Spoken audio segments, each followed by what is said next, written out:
for Maze. Okay, for the record, I think that the Joy is going to feast in this lineup, right? Going up, it is a potential of controlling Joy, but Divine Judgment that's a kind of a long cooldown to revolve everything around, right? Like, I think that you're going to have a tough time dealing with that, and that's my worry going into this game. I mean, anything, maybe rush fleeting time, that may be the answer for this Kaja pick, because if anything, that Divine Judgment will be the most valuable tool that Bigetron Alpha has to force out. And instantly, you can see them just chasing Martizi down on the Sicilian, and instantly they're invading off the bat, making sure that Malik doesn't have the easiest time on the jungle. Oh, force the flicker early on. Yeah, very early flicker, but I mean, you got to play safe. You don't want to give up first blood. Yeah, you try to be aggressive, but you did not expect 3 members of Todak to be there. So, you know, all in all, not the worst thing, especially since it's very early. Yep, you can see instantly Malik forced to Retriso on his purple to ensure that it doesn't get stolen away, and was unable to contest for little against the lights of Bigetron Alpha. But for Mace, you can see how aggressive he is. Zorizo is gonna need some time to build up some magic defense, and well, he's gonna be a real pain on this Esmeralda. Okay. And for the record, I know the infographic said that, you know, I voted for Todak 2-1. Let it be known that I actually voted for Bigetron Alpha. I want to be very clear with this. There was an issue with the infographic, and I kind of played along with it. But man, look, like you know, I swear to God, check the evidence, check the records that I actually went for Bigetron Alpha. Check the receipts, but I'm not feeling too good about that now. You're not backing me up. But for now, I mean, like anything could go either way. I'm liking Todak's draft a bit more, but I think one thing to say, ooh, Formace already taken so low. They're just running him down. First blood already taken. Not a good sign. That's the problem, right? Like Super Ken, like Joy will just rhythm you down. Like you have nowhere to go. You have no control. You have no way. And that's Formace, who's technically one of the tankier ones. Yes, it's early. Yes, you don't have all the items that you need to kind of keep yourself alive, but this is a bad situation, especially since Super Ken is getting stronger. You don't want to see that. Hazelnut gets bursted as well. Sakin is continue to focus. Malik, just a sliver. Just end his suffering. They're just watching him run away. I'm like, no, I'm just going to spam my skills, ensure you are down in the dust.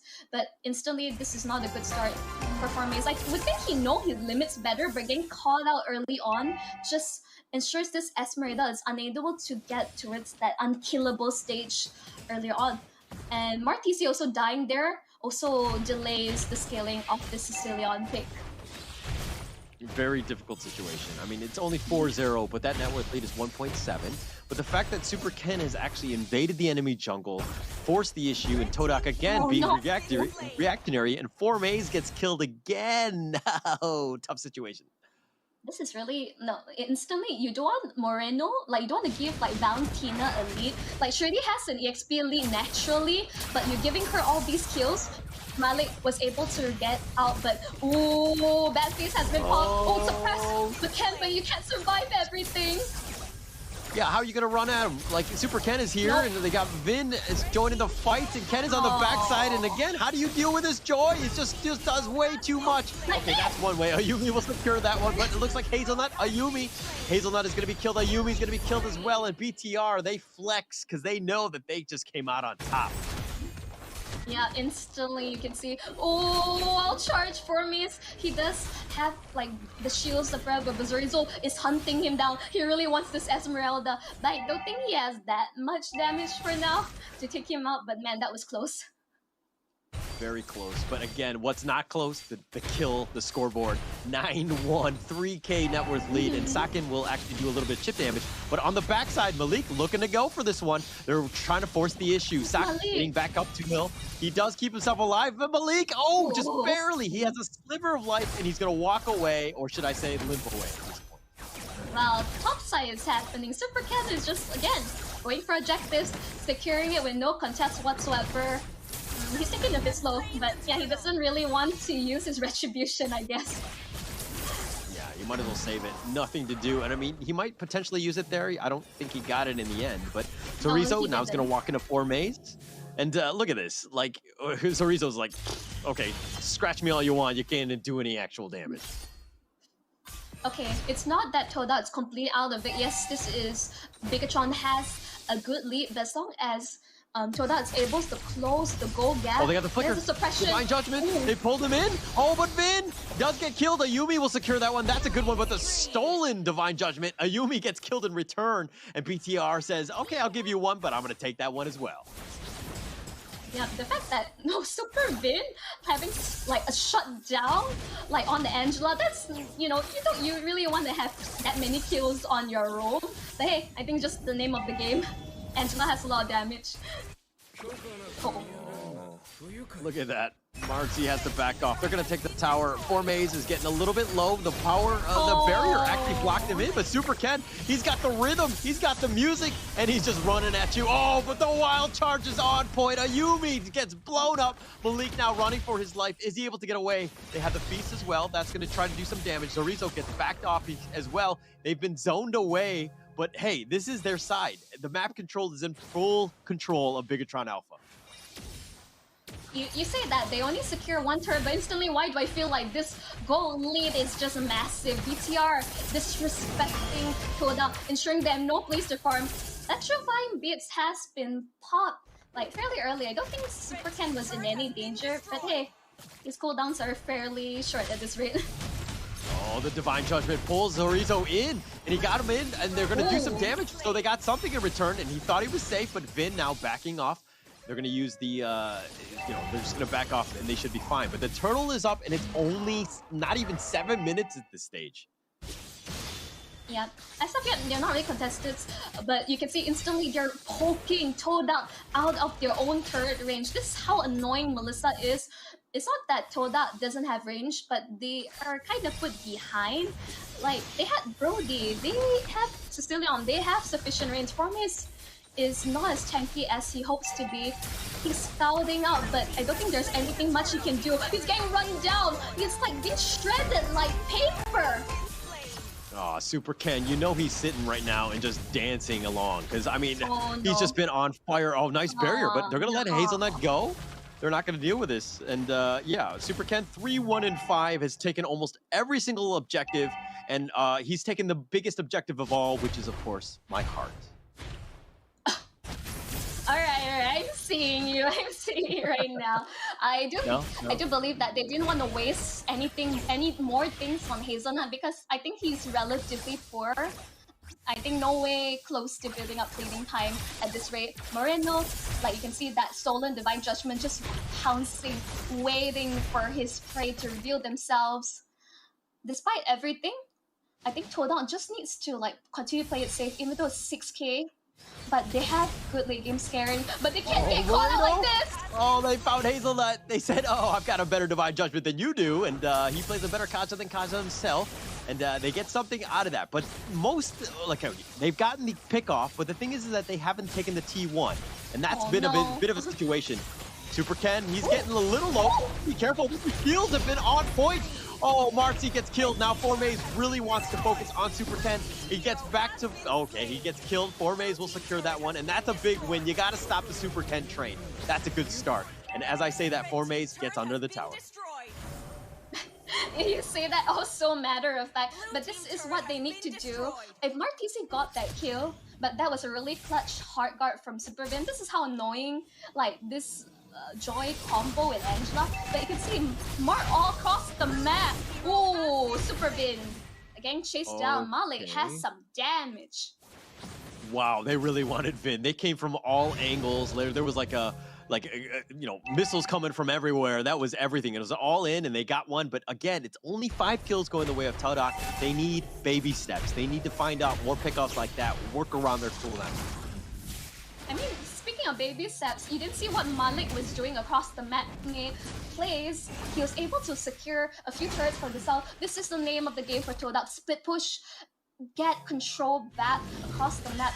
The fact that they have 3 turrets, a good start. Better than only getting 2 earlier in the first game.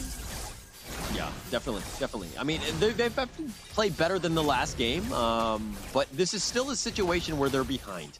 It's 4.5K, the nice barrier there. Who's going to block it off? And Super Ken will take the Lord. Very fast fingers, and they've gotten Malik. That's exactly what you want. Forme is now on the run. Really no way to get away from this. And this Bigetron Alpha train is starting to get a little out of control. I think it was really kind of out of control from the get-go. This is really terrifying.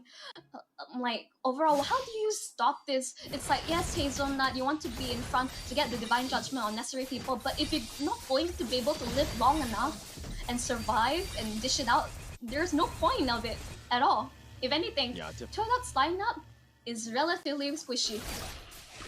Very squishy, and hasn't gotten enough farm to hit that critical mass where they can kind of, you know, defend and have that team fight that they want. They've been very reactionary. They haven't been able to do anything. The Sicilian, yeah, you've got the Bat's Feast and all that, Bat Impact, excuse me, but it hasn't really done much other than, you know, chipping out more of the minion wave, right? You have wave clear, which is great, but you haven't really been able to do the damage that you need. The fact that all the inhibitors are still standing, very good for the side Todak, but they can't keep like being like, you know, like just like ducking in your base and not doing anything because Bigetron Alpha, they'll push the issue. They need to just fix the lanes, right? And if you see what Malik is doing, he's pushing the bottom lane. That's the space provided, which is smart, right? You have 3 lanes. You got to push out one that maybe they're not on, right? Yeah, you might die in the end, but it looks like he's going to recall now back to safety, which is fine. Give yourself a little bit more breathing room. You need to extend the game. The fact that Zorizo rushed that Sea Halberd, that's how I win my lane against Esmeralda or Uranus. It's like rush, like that like that healing reduction, and the fact that his Blade of Heptasis, so much damage coming out from this Brock EXP. Like, Formes did not know what hit him. Yeah, no idea. No idea at this point, right? I mean, it's still a situation where Todak need to figure things out. They're just fighting for their own farm. Map control has almost been lost, but Hazelnut is providing a lot of vision, which is good. The next big fight is, of course, going to be at that Lord in about 45 seconds. But Todak need to find some ways to get some sort of farm because they're very behind right now. I can understand why Hazelnut is not surviving. I was right about rushing, but Malik! Oh no!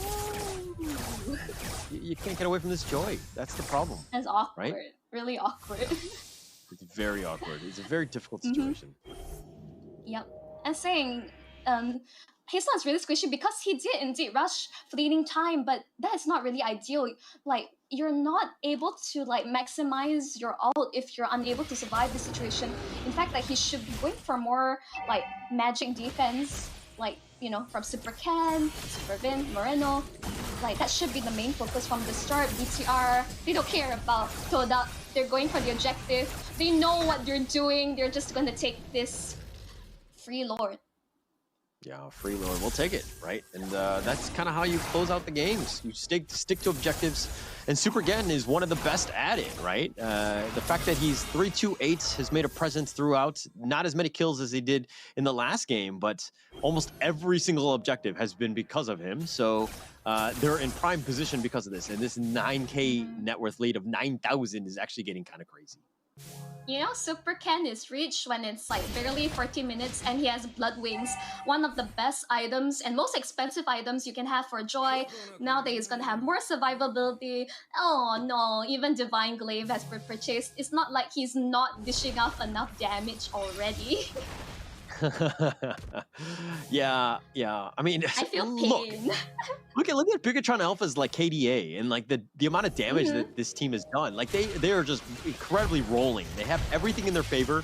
The Lord is now crashing into the T3 mid. That's going to do some damage, and they're going to stay on the back of this. They play it very smart. Let the Lord tank up as much as possible and just take things slow. You don't need to force the issue, and they've gotten a free T3 out of that, and it looks like they're going to back off for now. Yep, just they don't really force it. They also aware that Todak does have damage, and they're not going to risk like a comeback from the side Todak. They're just playing towards their strength. They're not really forcing it. Really disciplined from side of Bigetron. There's a reason why they're one of the best teams in MPL. Conceal play Oh, from but the Todak. conceal, the Oh. Divine Judgment, they got found Vin. That's going to be a good start. Marcy will secure that one. Hazelnut's going to be killed because Super Ken is on the prowl and he's going for it. He gets Marcy as well, and now Cerezo. Oh. And Super Ken does go down. Malik is going to be killed, but they've got the stolen Divine Judgment, cleans house, and that's going to be it. And Todak tried to go all in on that conceal play, and now BTR, all they need is that minion wave, which is slowly coming in the top lane to close this game out. This is going to be Just a game slow, 2 going painful away. death. BTR. Oh, it's so hard to watch. It's a wipeout for the side Todak and Bigetron.